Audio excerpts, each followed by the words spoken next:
Hey guys, it's Dave. Thanks for watching. And boy, oh boy, do I have a treat for you today. I want to tell you about my acquisition that I acquired at the Pacific Northwest Custom Invitational. So the PNCWI. So this is a show, just a little background. This is a show held in Seaside, Oregon, which is about an hour and a half west outside of Portland, Oregon. And excuse me, it's a one-day event. There are, I don't know the attendance, several hundred people. It's a good size turnout. It's similar in size to like the New York Custom Knife Show if you've ever been there. But they had a lot of really good makers here, and I wanted to visit. And I'm very glad that I did, because there was a lot of makers I've never seen before. Now, what you'll see in front of me is, this is from Eric Ochs. Okay, I'll get to that in a minute. But I've met Eric before, but I've never seen his products. I met him at Blade Show a few years back, but he wasn't exhibiting. But he was there. You had Richard Rogers, who I've seen before, of course, many times. You had, but some other makers that I never have seen their products before, and I wanted to see them. You had Todd Rexford. He was the biggest reason that I went. Okay. He was definitely at the top of the list for sure. And I think he'd be at the top of any knife enthusiasts or collectors list, in my opinion. Jerry McGinnis was there. You had Lucas Burnley. It was cool to see his stuff as well. Never met him or seen his stuff in person. You had Donnie Starko, Nick Chuprin, Matt Diskin. You had, oh, I can see the guy's face in my head. What is his name? You had, American Knives. Kurt American, nice guy, out of, I think he's out of Tampa or something like that. Tampa, Florida. So you had a lot of heavy hitters there, and it was a good show. It went from 11 to 5, so it was about a 6-hour event. And I got in line like just before 6 a.m. and I was within the top like 35 people. Now, unfortunately, when they let us in, you know, they let a few people in at a time. They allowed us to line up again in the same order that we came in. But you went to the front desk, gave them your name, they gave you your badge. And the badge was pretty official. It was like a really thick piece of plastic, and it had your name on it, like embroidered in a way, and maybe stamped in, however they did it. But that was neat, and they offered you, I was a little surprised, they offered you to buy t-shirts from them. I mean, if you're going to an event like that and you're paying the kind of money to get a ticket, which this ticket was not cheap. It wasn't expensive compared to, say, like, the Tactical Knife Invitational or something like that, but it was definitely a lot more expensive than Blade Show or even the New York Custom Knife Show. But regardless, they were charging for t-shirts. It would have been nice if they gave them away, but that's their prerogative. It's their show. So this was an event that I'm probably not going to go to in the future, just because of how far away it is on the other side of the country. But I did want to go, and just at least the one time to see some of these makers I've never seen before. And some of them I have, but some of them I have not. And I'm glad that I went. It was fun. It was certainly a little underwhelming, but that's because I think I'm used to going to Blade in Atlanta. I have not been to Blade, Texas yet. I do want to go there next time. I've heard from a lot of people it's getting better and better every year.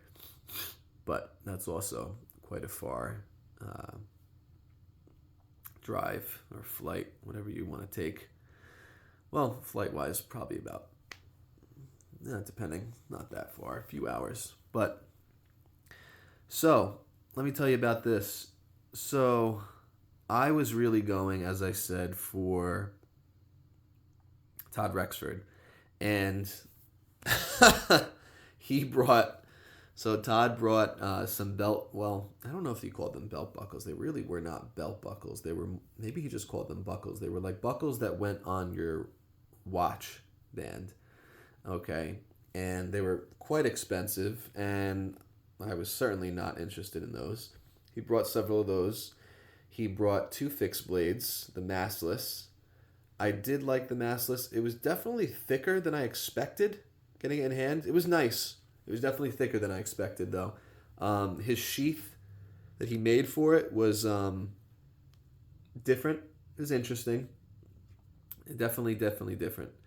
Can't really describe it unless I had it in front of me. And then he brought, I think it was 2 folders, and those folders were open bid. So unless they were no, I think they were might have been, no, you know what? I think they were silent bid. So you could put in, so a silent bid, to my understanding, is you write a number down on a piece of paper and you put it in a box, and he goes through them, and whoever wins he'll contact, but he won't announce it in front of everybody. So I mean, if you put down, you know, a certain amount, and someone put down, you know,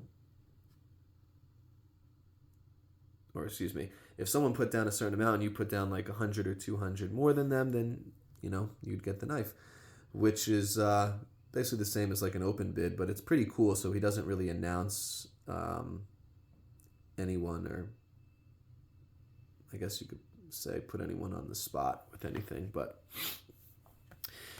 I have to say, so now I know what Todd Rexford looks like, excuse me, and now I know what to expect if I ever do see him in the future. I have not seen him at any other shows. I mean, I think he goes to more of those exclusive events. So he'll go to the Pacific Northwest.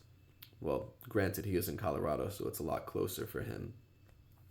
Especially go to Atlanta. I mean, if he went to Atlanta, everybody would huddle over there. But I think he goes to the ones in California as well. But really, really friendly guy.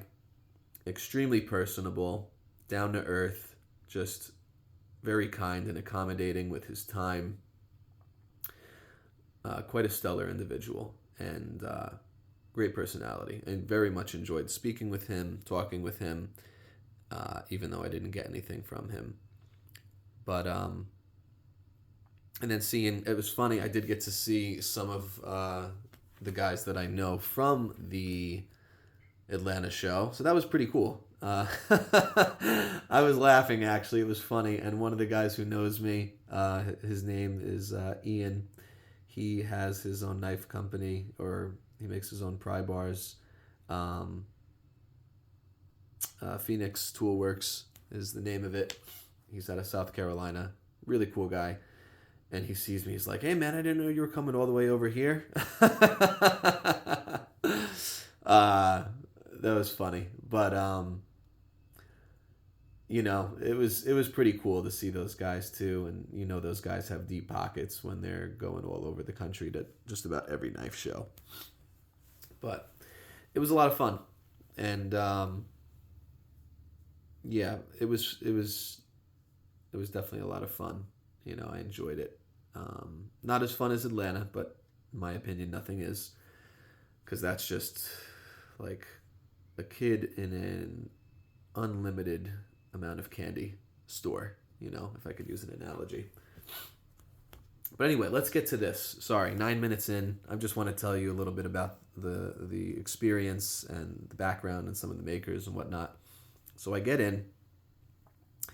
Oh, if I didn't say this, when they were lining people up, like I said, they allowed you to line up again in the same order that you were outside. However, unfortunately, there were no real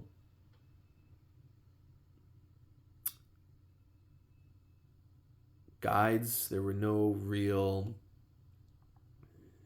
designated, I mean, call it a designated area, but they didn't really line people up the way that it should have been. Yes, you did get in line. You did get in line back to exactly where you were, for the most part, but unfortunately, they didn't have like a designated area that was sectioned off, or gates, or any of those ropes or straps that they use to connect one pole to another in order to quarantine or section off a certain area. So they didn't have those. I wish that they did have those. I know they have those in Atlanta, and it works well for keeping cutters out, people who try to cut their way in line. So that was unfortunate. A few people got to cut in line, and I brought something up to the people. I mean, there wasn't a lot of first come, first serve. There was some. There was definitely some, but it's a matter of principle, okay? And that's the bottom line. It's a matter of principle. And excuse me, it was unfortunate that they cut in line, and I did bring something up to them, and they said they would, I even offered some suggestions of my own. They said they would look into that and try to do something next year. Now, this is only like the third or fourth year they've hosted this show. So it's still very new. And so anyway, we do get in, but that was unfortunate about the cutting, but hopefully they'll do better next year. Anyway, so I get in line, and honestly, I was really looking for Todd Rexford, and then I checked out the other makers and Lucas Burnley, as I said, and I'm not a big fan of Jerry McGinnis's work. It's just me. He does some really nice stuff, but I don't know. It just doesn't speak to me. Different strokes for different folks, right? So then I went over, but I was very interested in getting, obviously, in a bid for the Richard Rogers Salatos. And he had, I think, 3 this time of the Slim Utilities. And that was he normally only has like 1 per show, maybe 2. But he had 3, and I was like very excited. And they had this one. Man, the action on it was so good. I put in for all those. Excuse me, had a couple proxies, a couple buddies that I know, and a couple that I didn't, but made a couple buddies as well, so that was fun. And unfortunately, I didn't get anything. I was very, very disappointed, not going to lie. Plus, it was kind of a letdown, and I think just spending some money to get there, and I was a little disappointed. But I did put in for this Eric Ochs that you see in front of you, okay? So this is the Eric Ochs Delineation. Okay, and I'll go over the specs in just a moment. It is a CPM D2 blade. As a matter of fact, I'm just going to hold it up while I read it. So this is the knife model is the Delineation, okay, which means a depiction of something. So CPM D2 blade, hand satin finish, textured twill carbon fiber, which, oh man, this is so nice. Very different. I don't think I've ever seen anybody make something like this, in this textured carbon fiber. It's a feeling you have to experience in hand. Bronze anodized titanium, liners, right? And stainless and black Timascus hardware, okay, which very cool. Very, very cool. And then, let's see, you had black Timascus spacer and clip as well, and the date and his name. So I put in for this, and the action on this, guys, is so good. Very smooth. Hear that detent? Let me open that again.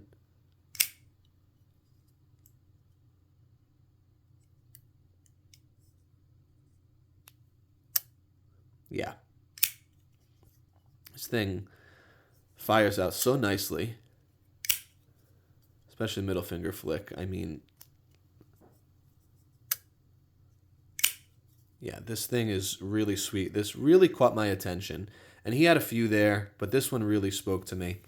I just love the design, that beautiful, the beautiful, like, come on, focus. There you go, that beautiful drop point, the way it just narrows and thins out a little bit, but comes to a very nice acute point. Beautiful grind. And this textured twill carbon fiber is so good. So good. The liners, backspacer, the pocket clip, and that Timascus is strong, man. That's got some tension on it. Yeah, I haven't carried this, but this is definitely something that really impressed me a lot. And is that grind? So how did I get this? So I put in for it, as I said. Oh, here's the pouch that it came in. Pretty simple. Nice case, though. Very soft, actually. This is actually the inside, like, felt of this case. Very, very nice. So I put in for this knife. I bid on it. And I think, like I said, I was just disappointed that I didn't get anything else, and the money I spent to get there and whatnot, and some other things. And I remember I was talking with Matt Diskin, and I was over at the Kurt American table, and Eric Ochs comes over, and he was, talking with Matt for a minute with me there, and then he said, "Are you David?" And I said, "Yeah." He said my last name, and I said, "Yeah, that's me." He said, "Well, you won the delineation." I'm like, "Oh, great." And I think, like I said, I was, not that I didn't want this or didn't like it. I did a lot. But I was really kind of looking at something else a little more. And I didn't know how much I wanted to spend. I wanted to be, frugal to a degree, right? And I didn't want to spend money on something and not really, really like it. But I wanted something else, and it just kind of bummed me out that I didn't win it. But anyway, I nicely pulled him aside, and I said, "Look, I really appreciate it, but I think I'm going to pass if you want to move on to the next one." And he said, "Yeah, and I said, "No hard feelings." No, it's perfectly fine. So he was totally understanding of that, really friendly guy. And then, like, after the fact, I was fine with it that I turned it down, but I just kept thinking about it more and more, and I was like, man. And then I was going on Instagram and watching a couple of the shorts that he made, showing the piece, and it just really got me thinking, like, wow, I really did like that piece even more than I remember, and I should have just got it, but I didn't. And after the show, it just kept, like, gnawing at me, but it was just on my mind, and I prayed about it, and lo and behold, very funny, it went up on the secondary market through Arizona Custom Knives, and I snagged it, and it wasn't that much more expensive than what I paid for it. So I thank God that was, like, a blessing, definitely an answer to prayer, and just a nice thing to enjoy, at least for a time. So I was able to grab it that way. So even though I turned it down and I kind of had a little bit of a regret not buying it, I was able to pick it up after the fact. And I'm very happy and glad that I did. And I just wanted to share that with you. Like, this piece, guys, is so good. The detent, the action, opening method. I love the thumb hole. It just works. The textured twill carbon fiber, the blade shape. I really do love the blade shape. I think it is extremely utilitarian. The way it comes down is a beautiful drop point, as I said, and it's almost like it's not a Warncliffe. Obviously, a Warncliffe is a perfectly straight blade.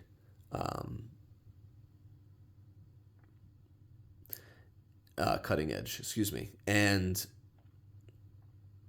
there's no deviation in that. Now, the way this comes down, though, it still comes down to a very beautiful point, and the way that it comes down, there's a slight little belly, right? But it's not enough that you can't do, draw cuts or something like that, and it just works really well. You can just tell.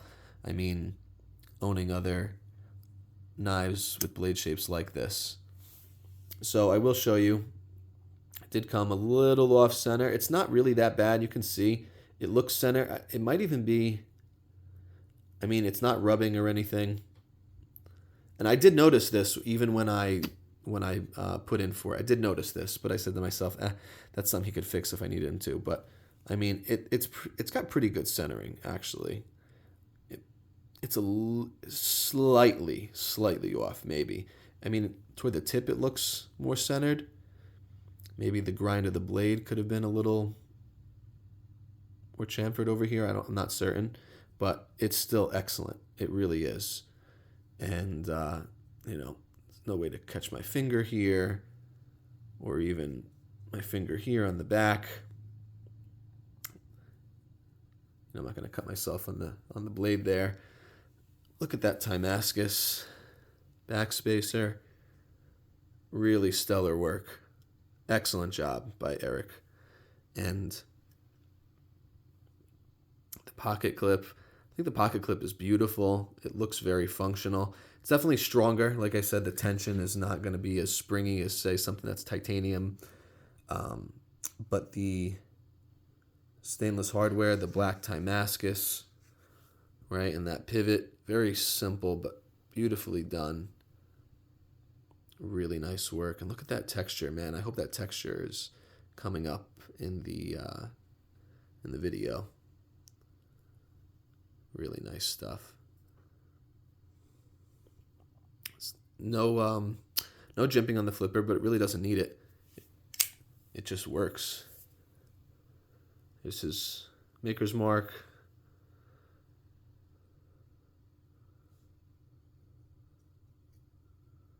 Yeah, this is a great piece.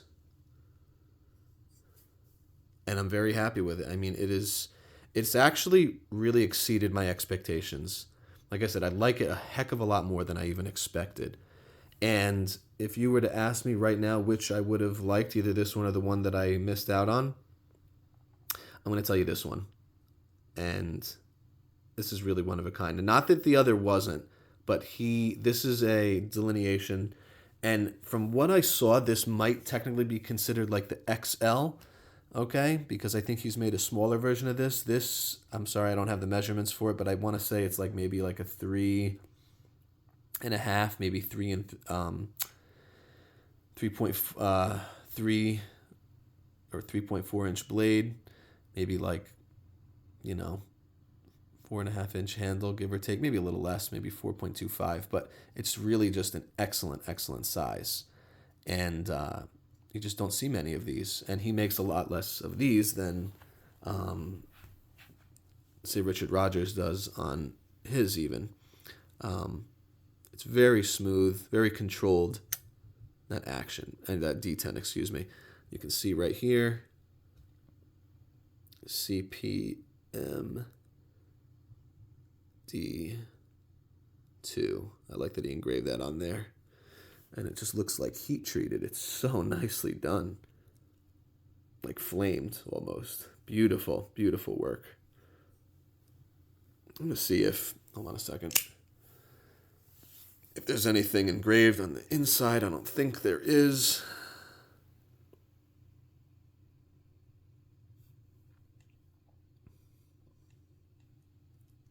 Oh, yeah, look at that. There is something there. Hold on. Sorry, I'm trying to get this in the light. I don't remember.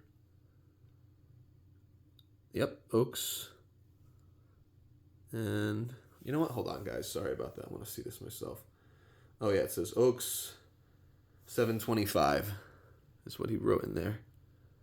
I don't know if it'll pick up there. There it is, 725. That's when he made it. There's your lockup. Very, very nicely done. It's extremely comfortable. It's extremely neutral. As I said, I do like neutral knife handles. And there's no hot spots. Like, I can bear down on this and my hand doesn't hurt in the slightest. It is so comfortable. in any grip. I'm telling you guys, this has really, as I said earlier, exceeded my expectations. It has blown me away. It is so much better. I knew it was something really special when I picked it up. I did. That's why I put in for it. But after being able to pick it up, thank God, I'm so glad I was able to. I think this is a staple now for sure. This is not going anywhere. And yeah, this thing is just so good. So good. There's no rough edges. Everything is beautifully contoured and chamfered. I mean, it is so excellent. The work that he did on this. Fantastic. And I should actually reach out to him on Instagram and tell him I was able to pick this up secondary. Just maybe tell him the story. He'd get a kick out of it.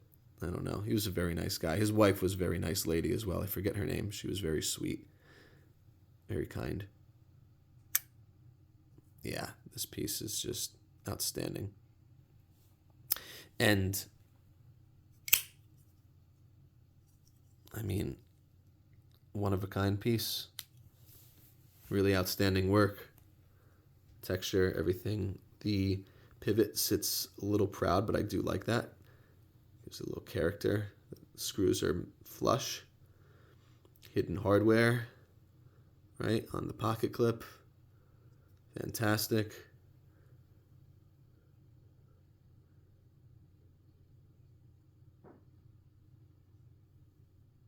Just want to give you all around view. Blade stock thickness. Comes to a nice point though. It's got a decent thickness up until the tip, but it comes down to a nice, be careful, cute point.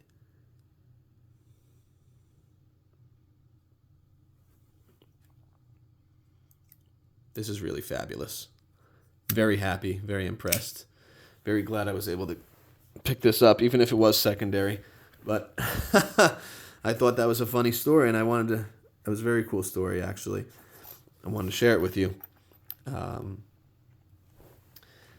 Thank you again, guys, for watching. I really do appreciate it. I hope you enjoyed the video. I do try to produce good content.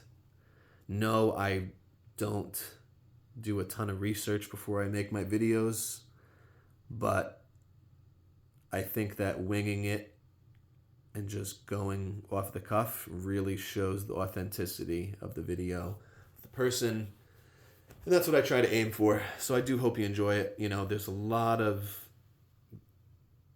old reviewers that have been reviewing knives longer than I have. Many of them have stopped due to family, right, and jobs and other things like that. But I'll still try to make videos when I can, as much as I can, and of knives that you haven't seen before. I know that some people have commented, well, not really on my videos, I've seen it on others, why would you show a knife if no one can get it? I understand that, but it gives you the drive to want to follow that maker to get one of his down the road, and to show you how superb a knife can be, especially a beautiful custom piece like this. And maybe it's the hunt of it, just being able to go out there and search for it and look for it, go to a show, you know, get on a bid, get on an auction for that maker and buy it, or maybe find on the secondary and pay a little more for it. You know, like I said, I did pay a little more for this on the secondary, but it wasn't exorbitant, right? It wasn't extremely high, the secondary price in comparison. If it was double, I probably would have let it go, but it wasn't. And I'm very happy that I got it. So I presume, I mean, who knows? Maybe somebody else didn't want this, or maybe somebody else did buy it and then put it up on the secondary. But I have a feeling maybe no one else put in for this. I don't know. But anyway, I'm very glad to have it. And it is an exceptional, absolutely exceptional piece. what was I going to say? The last thing. Oh, yeah. No, I do miss seeing videos from Dr. Frunky. And I do miss seeing videos from Epic Snuggle Bunny. And I actually got to meet, I won't tell you his name out of respect for him and for his privacy, but I did get to meet Dr. Frunky, the guy behind that camera, and he was a very friendly individual. And he told me why he stopped making videos, and I encouraged him to, because it was. There's just a lot of people out there who have nothing nice to say, so all they have to say is things that are demeaning and crude. There's no need for that. You can have a disagreement, right? You can have a constructive conversation, constructive criticism, but the moment that you're constantly bashing other people's videos and other people's tastes all the time, nobody wants to hear that. There's no need for that. Like I said, you can have a disagreement and explain why, but when you're just being toxic, no, there's no need for that. But anyway, I got to meet him, and it's kind of why he stopped making videos. He was explaining to me, but he had a lot of amazing content. He was able to acquire a lot of amazing knives. And actually, when I did meet him, I will say this was pretty neat. When I met him, this was a few years ago at one of the shows. And if you remember one of his videos, I forget which one it was. I'd have to go back in the archives, but he made a video explaining, he's like, hey, here's my new knife, but here's what happened to all my other knives. And he explained how there was some very wealthy individual on the other side of the world who wanted to buy all of his collection. And he sold it to him for a really good profit. But then he started over and he started acquiring more knives. But then when I saw him again, man, the pieces that he had with him were even more phenomenal than the ones that he had on the channel. I mean, he had probably the most unbelievable Gareth bull I've ever seen in my life. His Shiro that he had, I think it was a Russian Overkill, was really outstanding. And some other pieces that he showed me were really excellent work. And anyway, and I really hope that I don't think there will be, I gotta be honest, because I don't think there's a lot of people out there who like and or can afford custom knives. And I get it. I used to be one of those guys. But I like being able to watch content where there are still good videos sharing custom knives of knife makers you've never seen before, or maybe you have seen their work but never really seen it in person. And it just tantalizes the senses, right? And it makes you want to go out and search for their products of that particular maker. So I think that's all I have to share today. I know it's a little long-winded, but I wanted to give you a little background, and I do hope you enjoyed the video and the piece as well. So thanks for watching. Until the next time, you guys have a great one. Take care.